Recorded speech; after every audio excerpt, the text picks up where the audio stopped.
ደስ እንዲላችሁ ከፈለጓችሁ እጃችሁ ላይ ያለውን እግዚአብሔር የሰጣችሁን ጸጋ ማስተዋል፣ የሌለንን እየቆጠርን ከምናዝን ያለንን እያየን መደሰት ነው።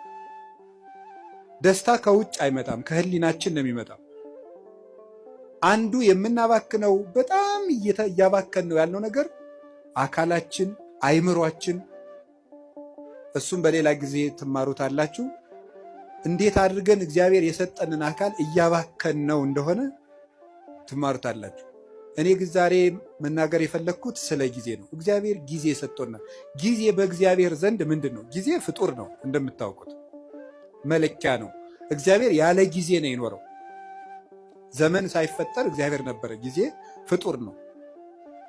በቤተ ክርስቲያን አስተምሮ የመጀመሪያ ሰዓት ትባላለች። ቁጥር የተጀመረው መጋቢት 29 ቀን ነው። መጋቢት 29 እና መጋቢት 30 ሚያዝያ 1 በሊቃውንት አነጋገር ዕለተ ጠቢባን ይባላሉ። ጠቢባን ሥላሴ አንድ ሳይሉ 29 ብለው ስለጀመሩ ነው። እንዲህ ያለው ነገር ለማያምን ሰው አይረዳም። ቅዱስ ጳውሎስ አንደኛ ቆሮንቶስ ምዕራፍ 2 ላይ ሲናገር መንፈሳዊ ነገር ለስጋዊ ሰው ሞኝነት ይመስለዋል ይላል።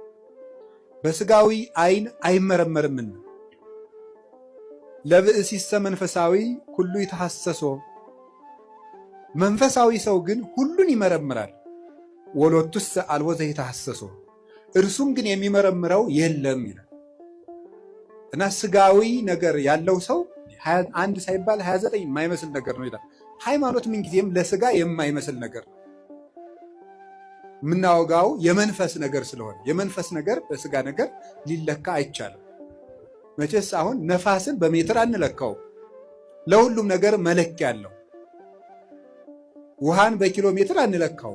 የራሱ መለኪያ አለው። ለራሱ ነገር ለሁሉም ነገር መለኪያ አለው። ከፍታም መለኪያ አለው፣ ዝቅታም መለኪያ አለው፣ ረቂቅ ነገር መለኪያ አለው፣ ፈሳሽ ነገር መለኪያ አለው፣ ጠጣርም መለኪያ አለው። እንዲሁ መንፈሳዊ ነገርም የራሱ መለኪያ አለው። ውሃውን በሜትር ጤፉን ደግሞ በሊትር መቼስ ልለካው አይባል፣ መለኪያ አለው። የነፍስም ነገር የራሱ መለኪያ የራሱ ዩኒት ስታንዳርድ አለው።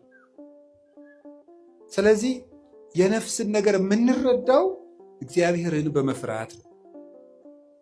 እግዚአብሔር ጊዜን ሳይፈጥር ነበረ፣ ጊዜን ፈጠረ። የመጀመሪያዋ ሰዓት መጋቢት 29 ቀን ፈጠረ። ጊዜ በጊዜ ምን እንደተደረገ አስተውሉ።